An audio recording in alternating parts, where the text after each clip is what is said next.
Hey, how's it going? Last time we had the original Suicide Squad movie on the show. That one came out in 2016 and it wasn't very good, honestly. But you can check our video right here because we like views and we like money, and I read somewhere that like every view is kind of like $1,000, something like that. So yeah, give us money, please. So this week we have the sequel, which is awesomely good. Seriously, I wasn't expecting that. I mean, this one was directed by James Gunn, and I know, I mean, he was behind Guardians of the Galaxy, but I don't know, I didn't want to be disappointed, you know, so I never had high hopes about this movie. But oh boy, seriously, I loved it. So hit that subscribe button, get some popcorn, and let's watch this film. This movie opens with Savan, this guy who used to kill zombies with his brother and the governor, so I'm not sure exactly why he's here. He's a villain, and that's why Amanda Waller wants him on her team in exchange for a reduction in his time in prison. He gets a bomb in his head and he's good to go. Let's meet the rest of the team. The leader, Rick Flag, Captain Boomerang, Blackguard, Mangal, Javelin, TDK, and Weasel. Oh, and of course, Harley Quinn. They get close to a beach, they are dropped into the water, and Weasel doesn't know how to swim, so he's dead. On the beach, Blackguard surrenders immediately, making it clear that he sold the team. Well, at least he won't die. Oh. They start fighting and shooting, and look, TDK can't detach his arms. Oh, okay, that's not what I thought. Ew. Mangal takes down a chopper, but she's killed, and so does Boomerang. Javelin is shot, TDK's arms too, and this is freaking nuts. Because of that madness, Savan swims away, but Waller is not playing around and explodes his head. Meanwhile, in a different part of the island, Team 2 is doing fine. Title card! Let's go back 3 days. Okay, this is Bloodsport. A world-class marksman. In his hands, anything is a deadly weapon. Amanda Waller wants him to join the squad. He says no, then his daughter visits him and explains she'll go to prison because she stole a watch TV, whatever that is. Then Waller talks to Bloodsport again, saying if he doesn't join, she'll make sure his daughter dies in prison. Whoa, but she doesn't mean that, right? She's with the good guys. Oh yeah, I forget about that. So he agrees. Yeah, she's nuts. He meets Peacemaker. In his hands, anything is a deadly weapon. His father was a soldier who trained his son how to kill from the moment he was born. They meet Nanaue, who I love from the Harley Quinn cartoon show. He's just adorable when he's not eating someone alive. We also have Ratcatcher 2, who can control rats, and finally Polka Dot Man. Polka Dot Man? What does he do, throw polka dots at people? He does.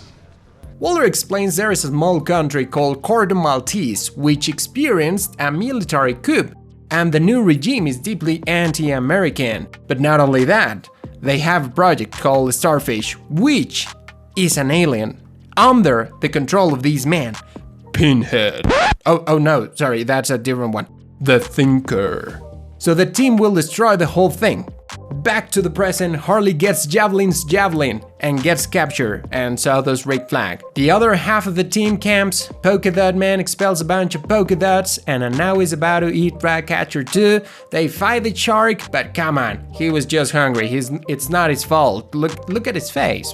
We learn Bloodsport is scared of rats, and after some talking, Ratcatcher convinces everyone and now is under control. The team receives the position of Rick Flag, so they go rescue him in an awesome sequence. But dang it, he wasn't captive, he was actually saved by the resistance. Meanwhile, the government of Cordo Maltese is discussing the Starfish project. So, the Americans got this alien decades ago, and they weren't quite careful bringing the thing into their ship. The thing infected the crew with these things to form an extension of itself, and too much exposition, so the president meets this new guest, Harley Quinn, who's considered to be a hero in the country because she faces American oppression? I think he's confused, but well. They have a great day together, even talking about marriage. Hey, you two are going too fast. But then the president talks about sending his enemies to die in a horrible way, even kids, man, come on, you were perfect, look at those abs. So Harley shoots him and he dies, and the new president is this man and he doesn't like Harley that much. Back to the jungle, the team meets Milton, who'll drive them into the city. On the road, we'll learn about the story of Ratcatcher 1 and 2. The first one was her father, who was a genius, but he was also an addict and died because of it. Talking about fathers, Bloodsport's dad locked him with hungry rats when he was a kid, and that's why he's afraid of those animals. Although I have to tell you, I've seen rats as big as a cat, so yeah, I totally get, I would run away. They enter like a Tita Amable, where they expect to intercept the Thinker. The man eventually comes and Bloodsport points a gun at him. But at that moment, the army gets to the place searching for the squad. That's obviously a problem. Ratcatcher and Polka Dot Man take the Thinker outside and the rest surrender. And this is obviously just a way to escape, because they send the guards to sleep, take a shotgun, kill the driver, and get out of the vehicle. Now they'll head to save Harley, but I don't think Harley needs to be saved, as she takes down her guard, the 3 outside, a dozen outside that place, then more outside that other place, and many more outside that other place. The building is just like a Russian doll. She goes out of it and takes a cab, but she sees the team trying to save her, so yeah. Now the team is complete and they've got the Thinker. I don't know why I love to say that name in a very deep voice. They make the man drive into the facility where Project Starfish is. At that moment, rain starts pouring, which provides some good cover. They kill everybody, enter the building and lock themselves in. The team will divide to set bombs all over the place. That's how Nanaue gets lost after spending too much time setting one of those things. Rick, Ratcatcher, and the Thinker get to the dirty little secrets level and find horrible experiments with the star alien. In that moment, we learn that the American government was involved with all of that, and now, because of the new government in Corte Maltese, they want to erase any evidence that shows they were involved. That's when Peacemaker shows up at the same time that Rick says he wants to expose the secret, but Peacemaker won't allow that, because I want the truth! You can't handle the truth! But their imminent fight is interrupted by an explosion. The result is a damaged facility, a star alien free, the Thinker is killed by the star, and Ratcatcher escapes. Peacemaker and Rick start fighting, but Rick is killed trying to save the drive with the secrets. Ratcatcher then takes the drive and the Peacemaker tries to kill her, but that will have to wait, cause now we go 8 minutes back in time to check why the explosion exploded before the explosive time previously and explosively said by the team. The team is setting the bombs. Nanaue gets lost again, reaching a giant aquarium with these strange creatures. They are kinda cute. And oh, look at that shark, isn't that cute?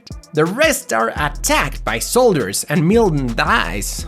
Who's Milton? What? I don't remember any Milton. Yeah, well, he was the driver, so I don't know why he didn't say on the bus. They're talking about that when more soldiers arrive, so the Polka Dot Man releases his dots, but they end up touching the bomb, and that's why those things exploded before time. The fish tank breaks, and there Nanaue realizes his friends were not that cute. The building then cracks, Nanaue falls from a window and then is shot, but that has no effect on him. That's great, cause I love that shark. Half of the building starts crumbling down, so Harley, Polka Dot, and Bloodsport run to reach the part that's not falling. They do, but Bloodsport equipment doesn't hold very well, nor the ground where he falls. He ends up in front of the Peacemaker, both exchange one bullet, just one freaking bullet, and the Peacemaker dies. Ratcatcher explains the situation and Bloodsport takes the drive. Now they have bigger problems, literally, a giant kaiju. The star releases small stars to control all the people there, but the squad is fine. Communications are reestablished and Waller says they don't have to worry about whatever happens there. But Bloodsport is not leaving that country like that, and so the entire team. Waller then opens the case to kill all of them, but a co-worker hits Waller with a pole and helps the team from the office. They start shooting the monster, but that has no effect on it. Nanaue bites it, but has no effect. The only one who manages to do something is Polka Dot Man. He's gonna be the hero of this movie, I'm telling you, right? Oh, he's dead. Bloodsport is surrounded but manages to free from the zombies and rescue Ratcatcher. That's when this girl uses her power to get all the rats in the city and eat the thing. And Harley stabs the star with a javelin. Whoa, that thing has been useful throughout the movie. Waller gets some ice for her head, and Bloodsport trades not releasing the information, the secrets, they have for immunity. Oh, and by the end, we see that Weasel is not dead, nor the Peacemaker, because they have many millions to get from spin-offs. Great! Yeah, so that's about it. I mean, it was really good, I have to say, and it's really funny, honestly, so you should totally check it. I read it was underperforming, which to me it seemed like very strange, you know? I mean, we have the virus and all that, but you know, it's a very good movie. So yeah, give it a try. Okay, remember to like, share, and subscribe. I'm David. See you next time and have a good day. Bye.